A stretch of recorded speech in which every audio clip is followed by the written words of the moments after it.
What's up, guys? Iceman here. Welcome to Meditations.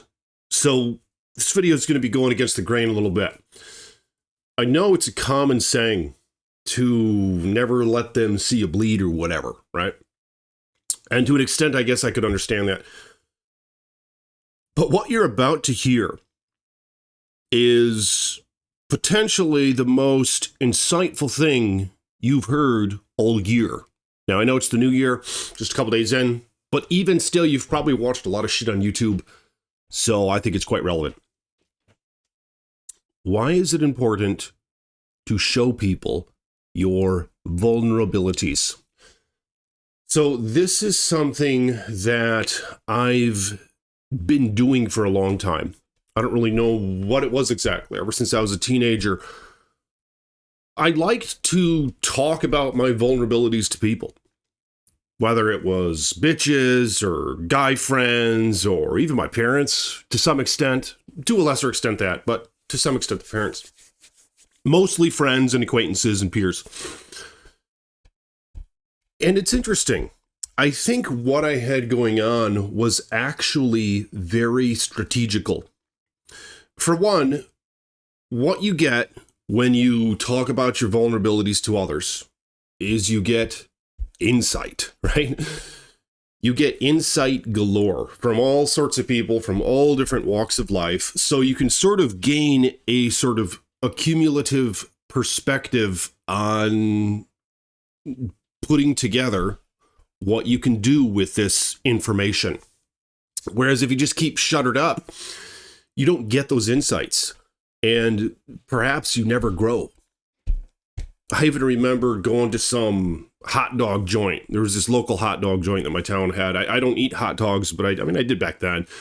And there were some good fucking hot dogs. And I was like 19 years old at the time, right? And some girl just broke up with me because I didn't know the game yet. I didn't know. I was just living with my parents. I was kind of a bum. So she broke up with me, and I go to this hot dog place. There's this hot chick working there, right? And this girl was older than I was. She was like in her mid-20s, and I sort of found that attractive. She was kind of mature. And I started telling her about, oh, yeah, girlfriend just broke up with me, this and that. And I actually got this girl's number from sharing my vulnerabilities with her. And then we were talking online. Unfortunately, I moved out of state shortly after, and her and I were talking online, and she would comment how, oh, you're far away, this and that, and a couple other things, but it didn't work out with this chick. You know, I was still trying to find my way. But nonetheless, I actually almost got pussy from doing that, you know, from sharing my vulnerabilities, as crazy as it is. But that's just one example. Here's another thing of why it's really important to share your vulnerabilities with people. It's because you start to find out who they really are and how they really feel about you and where their allegiance really is. Here's an example of that. Recently, I was, because it was the holidays and all that shit. I hate the holidays because you got to get together with all your woke family and shit. But I was at a holiday event with my family. And some of you guys don't know this, but a few years ago, I ripped a pec tendon, right? I was bench pressing and I ripped the fucking tendon right off. I could do 365 for 4 reps, which is kind of a lot for a guy like me who's tall, long ass arms. You know, I still have muscle and shit. But I ripped the fucking tendon off, right? So I go to the house and I talk about what I think I did. This is before the MRI imaging, and I knew that fucking thing was ripped off. And I start talking about it. Like, oh, I was scared. I was fucking terrified at the time. You know, I just ruined my fucking body for the rest of my life, potentially, you know? So sharing this with the people around me. I said, oh, yeah, I think I'm going to get surgery. What do you think about that? I just sort of wanted to hear their input. One of them actually works in medical. And lo and behold, like everyone in the fucking room says, oh, I wouldn't do it. Like they already knew what they were going to say, right? Like they just didn't really want to share their opinion without being asked. They're like, oh yeah, I wouldn't do it. I wouldn't do it. And without even knowing anything about pec surgeries, because they just heard about surgeries in general. You know, like shoulder surgeries, for example, aside from a pec surgery, can be really complicated and they don't always go that well. Same thing with hip surgery. It'll really fuck you up. There's all sorts of different kinds of surgeries that are more and more risky. But the thing about the pec is it's not very risky. It's a pretty set surgery. It has like a 98% success rate as long as you get it done in time. It's pretty fucking reliable, right? So without even knowing that, all these people in the circle are like, oh, I wouldn't do that. Oh yeah, I wouldn't do that. Without even knowing that the pec surgery is a pretty successful surgery. Why the fuck wouldn't you do that if you're a young guy like me who needs your fucking body working?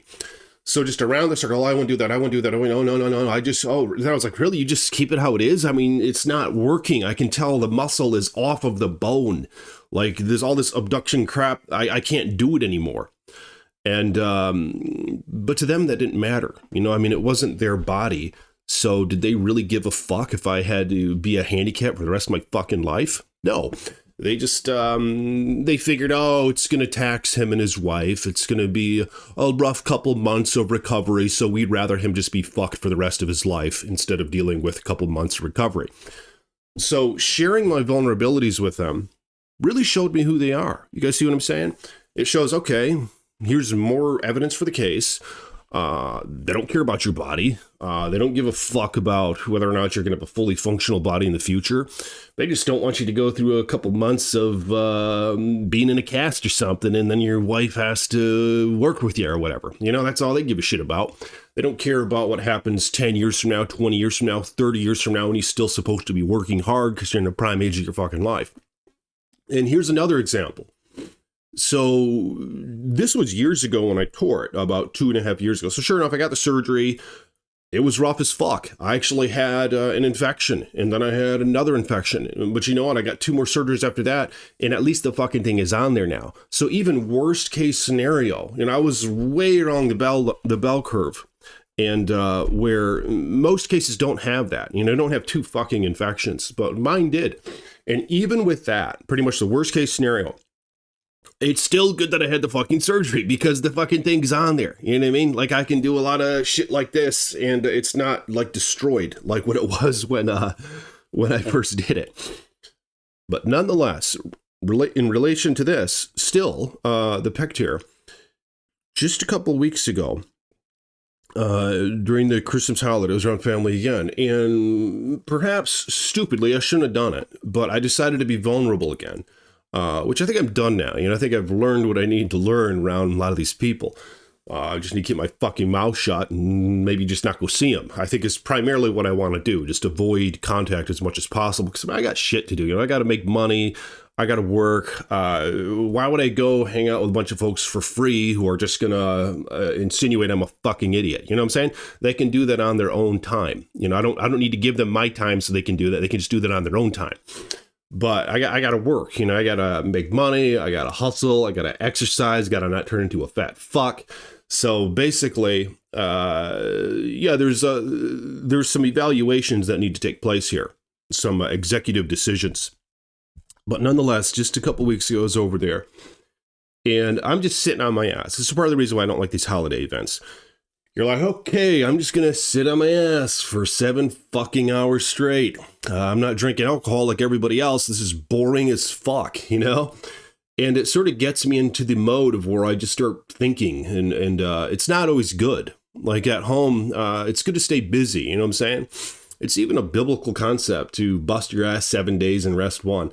But here I am at this house for 2 days straight, just sitting on my fucking ass. Just with time to think and dwell on shit. So I think that's why I started thinking about my injuries again. Because my other side here, I hurt my radial nerve. I was hitting something hard like a motherfucker.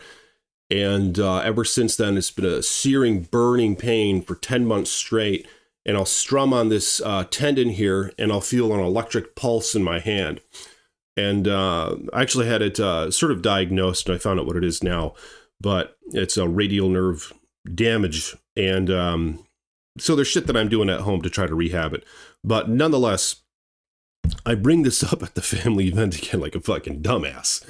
Like I said, I'm just sitting there, I'm bored, so sometimes I just get talking, and it always gets me in trouble. But so I was like, oh yeah, and I had somebody feel up the arm. She was feeling the arm up, I was trying to be like, yeah, is this one, like, how does the muscle feel compared to the other side? Does it feel smaller? And of course, all around they're like, oh, there's nothing wrong with you. Oh, there's nothing wrong with you. Nothing happened. No, it's just placebo effect. Oh yeah, nothing happened. Like, oh yeah, there's nothing to worry about. No. You're just it's because you already had a surgery or whatever. You're just overly critical, this and that, and so they brush it off. And on one hand, maybe okay, that's reasonable, but on the other, again, this is insight I'm gathering for sharing vulnerabilities. So basically, what I was hearing around the circle here is, oh yeah, that's placebo effect, is exactly what they were saying. So translation, you're a fucking dumbass. You don't understand your body. And that's that. You know what I mean? This shit is all just in your head. And there's actually no physical interaction going on there when you're rubbing on your tendon or that constant burning you're feeling. You're just a fucking dumbass for thinking that. So basically, it's very dismissive. It's like somebody with a broken fucking neck. And around the circle, they're like, oh, no, it's just a sprain. And then you're like, oh, no, my fucking body's paralyzed. They're like, no, it's just a sprain. Yeah, you don't need any medical attention. Just go on with your way. And you're just being a wimp and just brush it off. And it's just placebo effect. There's nothing actually going on there in a physical, concerning manner. You see what I'm saying? So that's just something else that was gathered from that. So point being in the video, it can be good to share your vulnerabilities because then you get to see who is actually in allegiance with you, you know what I mean? And who just has your worst interest in mind. Because obviously in these interactions, I got to establish, okay, these people are here just to insinuate I'm a fucking dumbass and don't understand my body. And this burning, searing electrical pulse in my hand and arm is just in my head and it's not actually happening. You know what I mean? So basically, it was insightful, and you get to see who your enemies are when you're vulnerable. And you can see how dismissive some people can be, and going as far as to insinuate that you're just a fucking dumbass for having any sort of thing going on. I mean, generally, I've been busted my ass lately. I've been doing a lot of therapy, so it's good to hear this shit from people because you can start to eliminate who you want to be around. Why would you be around people who are just going to insult your intelligence and pretty much call you a fucking idiot and be extremely dismissive on any sort of discomfort that you have? It just doesn't make any sense. I don't need people comforting me because I don't really have anybody to. I got a wife upstairs, but we just do our own thing. I bust my ass all fucking day.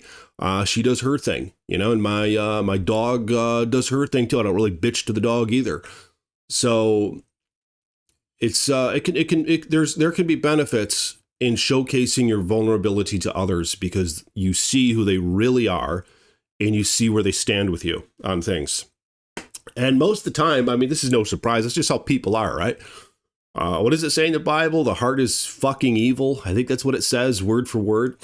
So basically, everybody's out for their own, and that's that. And it's a good thing to learn. I mean, I had some buddies in the past, I think I still do to an extent, who you can share your vulnerabilities with, and they can actually be helpful instead of just dismissive and insulting. But yeah, it's just a different take on the whole thing because I hear, oh, you're never supposed to share your vulnerabilities. But I mean, when you do it, it shows you who they really are. So that can actually be really helpful. Don't you want to know who people are if you're hanging out with them or whatever? Because it's a good way to filter out all the worthless shit. But I'll see you guys later.